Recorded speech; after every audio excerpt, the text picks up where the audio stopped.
প্রিয় সপ্তম শ্রেণীর ছাত্রছাত্রীরা 2025 সালে অক্সফোর্ড পরীক্ষায় তোমাদের প্রত্যেকে স্বাগতম। তো দেখো আগের বছরের প্রশ্নপত্র কেমন ছিল এবং এবছরের প্রশ্নপত্র কেমন হবে সেই নিয়ে আমি একটা ভিডিও বানাচ্ছি। দেখো অক্সফোর্ড ট্যালেন্ট এক্সামিনেশান, তো প্রশ্নপত্র প্রতি বছরই প্রায় সেম থাকে, শুধু প্রশ্নগুলো একটু চেঞ্জ হয়ে যায় কিন্তু একই রকমেরই প্রশ্ন থাকে। তো দেখো এবছর প্রশ্নপত্র কেমন থাকবে, তো তোমাদের গত বছর যেটা ছিল 100 নম্বরের পরীক্ষা 2 ঘন্টা সময়, এবছরও তাই হবে। 100 নম্বরের পরীক্ষা 2 ঘন্টা সময় থাকবে এবং প্রতিটা সাবজেক্টেরই আলাদা আলাদা ভাগ থাকবে। তো দেখো আমি আলোচনা করছি। প্রথমে দেখো তোমাদের বাংলা থাকবে 10 নাম্বার, প্রথম পেজেই বাংলা। যেমন এখানে দিয়েছে দেখো, লিঙ্গান্তর করো, মায়া থেকে কি হবে। মায়া থেকে লিঙ্গ পরিবর্তন, মায়াবী, মায়াবিনী, মায়াময়ী কোনোটাই নয়। তো এদের মধ্যে যেটা হবে সেটা তোমাদের এখানে অপশানটা বসাতে হবে। ধরো সির দাগের অপশানটা সঠিক, তাহলে তোমাদের এখানে সেই অপশানটাকে বসাতে হবে সি বলে। তো যেটা তোমাদের সঠিক মনে হবে সেইটা তোমরা করবে, উল্টোপাল্টা করবে না, কারণ এটা অনেকটাই উন্নত মানের পরীক্ষা। ভুলভাল করলে কিন্তু নাম্বার ঠিকঠাক পাবে না। তারপর দেখো অবিরাম শব্দটির অর্থ কী? জয় করার ইচ্ছা, এটাকে কি বলা হয়? জিজ্ঞাসা, জিজ্ঞাসা, জিজ্ঞাসা, জিজ্ঞাসা, প্রত্যেকটা বানান কিন্তু আলাদা। উড়ো শব্দের পদান্তর করো, এক কথায় প্রকাশ করো, পরিব্রাজকের ভিক্ষা। তারপরে সমানচারিত ভিন্নার্থক শব্দ, আবরণ থেকে আচ্ছাদন, তাহলে আভরণ থেকে কি হবে? তারপরে প্রত্যাশা সন্ধি বিচ্ছেদ বলেছে এবং বাগধারা একাদশে বৃহস্পতি, একাদশে বৃহস্পতি।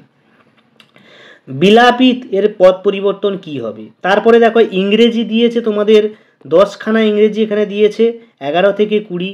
যেন give the single word of the one murdering a man, তো এটাকে কি বলা হতে পারে? প্রত্যেকটা দেখো পরপর দিয়েছে এখানে প্রিপোজিশন বসাতে বলেছে, ঠিক আছে? তো প্রত্যেকটা পরপর পরপর দিয়েছে, তো তোমরা এখান থেকেই করবে। ভুল বানানটি খুঁজে নিয়ে বের করো, ঠিক আছে? এখানে ইমিউচার, এটা ভুল বানান কোনটা হবে সেটা দেখতে বলেছে। এরপরে তোমাদের দেখো 21 থেকে 10খানা থাকবে পরিবেশ বিজ্ঞান, ঠিক আছে? 21 থেকে 30 পর্যন্ত। যেমন আলু এক প্রকার কি? আলু এক প্রকার মূল, কাণ্ড, মুকুল, পাতা। আলু এক প্রকার মূল হয়, গ্রন্থিকাণ্ড যেটাকে বলা হয়, গ্রন্থিকাণ্ড যেটাকে বলা হয় সেই প্রকার। আলু এক প্রকার কাণ্ড গাছের। এরপরে দেখো কি বলেছে, ফুলের কোন অংশকে ফলে পরিণত হয়? ফুলের কোন অংশ ফলে পরিণত হয়, ঠিক আছে? এটা তোমরা করবে। তারপরে আমের আঁটির ফলের বহিত্বক, মধ্যতক, অন্ততক, বীজপত্র। আমের আঁটি ফলের কি হয়? আমের আঁটিটা ফলের অন্ততক, বহিত্বক, সেটা বীজপত্র কোনটা হবে? বীজপত্রটাই হবে। এরপরে দেখো কি বলেছে, শর্করা সমৃদ্ধ পরিবর্তিত খাদ্য কোনটি? মামস হলো একটা কি প্রকার রোগ? আলোর বিচ্ছুরের সময় কোন বর্ণের আলো সবচেয়ে বেশি বেঁকে যায়? সমতল দলপায় আলো লম্বভাবে পড়লে প্রতিফলন কোণ কত হয়? এটা তোমরা প্রত্যেকে জানো, এটা ক্লাস 7-এর প্রশ্ন। প্রতিফলন কোণ 90 ডিগ্রি হলে বা লম্বভাবে পড়লে, আপাতন কোণ লম্বভাবে পড়লে প্রতিফলন কোণ হয় 0 ডিগ্রি। এটা কেউ 90 ডিগ্রি লিখবে না। তারপরে কোনো দণ্ডচুম্বকের চুম্বকত্ব কোথায় বেশি থাকে?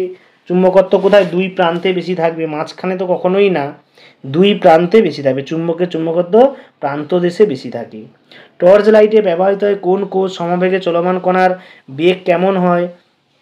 এরপরে দেখো গণিত দিয়েছে তোমাদের টোটাল এখানে 20খানা গণিত থাকবে। গণিত কিন্তু বেশি থাকবে এবং তোমাদের বইয়ের মতো করেই দেওয়া থাকবে, একটু সূত্রের গণিত থাকবে, বিভিন্ন রকমভাবে গণিত দেওয়া থাকবে। এরপরে দেখো তোমাদের গণিতগুলো দেখাচ্ছি, আমি এখানে গণিত করছি না কারণ অনেকটা সময় নিয়ে নেবে।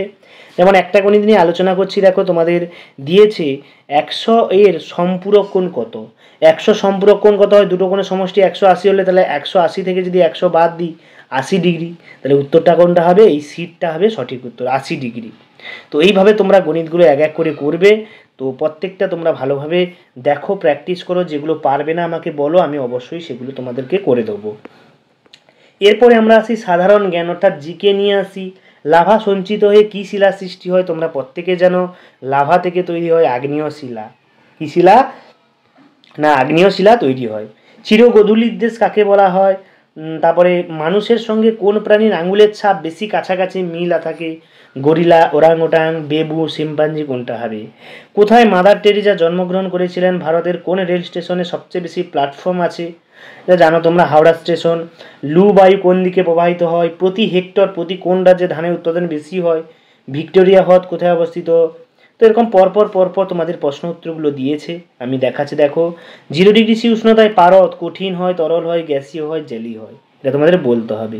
যে রথ চালাতো তাকে কি বলা হতো? ভিকল, সংগৃহীতা, সুতা, ভোজ, এদের মধ্যে কোনটা বলা হয়? গৌতম বুদ্ধের সমসাময়িক কে ছিলেন? গৌতম বুদ্ধের সমসাময়িক কে ছিলেন?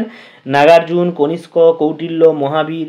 তো এদের মধ্যে কোনটা হবে তোমাদেরকে লিখতে হবে। এরপরে আমরা চলে যাচ্ছি ইতিহাসে। এখানে কয়েকটা প্রশ্ন একটু হয়েছে, মিস্টেকের জন্য দেখে নেবে, তোমরা না বুঝতে পারলে বলবে। ইতিহাসে চলেছে, ইতিহাস 5টা থাকবে, 71 থেকে 75। সমাজ সংস্কার সেন রাজা হলেন কে? বখতিয়ার খলজি কবে মারা যান? হযরত মুহাম্মদ কোন বংশে জন্মগ্রহণ করেন? হযরত মুহাম্মদ এদের মধ্যে কোন বংশে জন্মগ্রহণ করেন? সৈয়দ বংশের প্রথম শাসক কে ছিলেন? উত্তর ভারতের ত্রিশক্তি সংগ্রামে কে অংশ নিয়েছিলেন এদের মধ্যে? তারপর দেখো ভূগোলও তোমাদের 5টা থাকবে। সময় নির্ণীত হয় যেগুলির ওপর ভিত্তি করে। কিসের উপর সময় নির্ণয় করা হয়? স্তরীভূত শিলা কাকে বলা হয়? জলে আর্সেনিকের অধিক মিশ্রণে মানুষের কোন রোগ হয়? আর্সেনিক বেশি হলে তোমরা মনে রাখবে কারুর কোথাকার জলে দিয়ে আর্সেনিক মিশ্রিত হবে, ব্ল্যাক ফুট বা পায়ে কালো কালো ছোপ পড়ে যাওয়া। রবার গাছ জন্মায় কোন অঞ্চলে? জাপানের সর্ববৃহৎ সমভূমির নাম কি? এবং শেষে থাকছে 20টা তোমাদের মানসিক পারদর্শিতা। এখান থেকেও 20 নাম্বার থাকবে, তোমাদের লিখতে হবে। যেমন বক্সা পাহাড় যদি পশ্চিমবঙ্গে হয়, বান্নারঘাট অভয়ারণ্য কোথায় অবস্থিত?